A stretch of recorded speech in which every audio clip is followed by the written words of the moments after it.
বরগুনার কীর্তিপুর গ্রাম পঞ্চায়েতের তৃতীয় পর্যায়ে দুয়ারে সরকার শিবিরে উপভোক্তাদের সহায়তা করতে দেখা গেল স্থানীয় বিধায়ক আশিস মাজিদকে। বৃদ্ধদের পাশাপাশি অন্নভ্যস্ত মানুষদের ফর্ম পূরণে সাহায্য করলেন নিজেই, একই সাথে তদারকি করলেন কাজের গতিরও। আমি মমতা বন্দ্যোপাধ্যায়কে শতকোটি প্রণাম জানাই, সালাম জানাই, নমস্কার জানাই।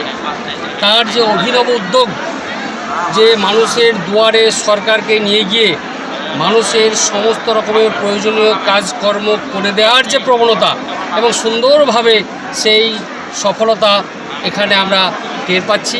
সুতরাং আজকে কীর্তিপুর গ্রাম পঞ্চায়েতের নগর হাই মাদ্রাসায় আমরা সবাই, আমার খড়গ্রাম থানার ভারপ্রাপ্ত আধিকারিক আমাদের কার্তিক চন্দ্র মাঝি উনি আছেন, আমার পঞ্চায়েত সমিতির সহকারী সভাপতি শামসের আলী মমিন, এই গ্রাম পঞ্চায়েতের প্রধান ভাই রাজীব এবং জেলা পরিষদের যে সদস্যতা রিপ্রেজেন্টেটিভ এখানে সাহাব ভাই আছেন, গ্রাম পঞ্চায়েতের সদস্য সাগরদা থেকে আরম্ভ করে এখানে আরও আমরা সবাই জনপ্রতিনিধি আমরা এসে পুরো ব্যাপারটা ঘুরে দেখলাম যে সমস্ত কাউন্টারে মানুষ সুস্থভাবে তাদের নিজের দাবি পেশ করছেন এবং তারা সুন্দরভাবে সেই সব সুযোগ সুবিধা পাচ্ছেন, তারা হাসি মুখে বাড়ি যাচ্ছেন আর আমার দিদিমণিকে দোয়া আশীর্বাদ করছেন।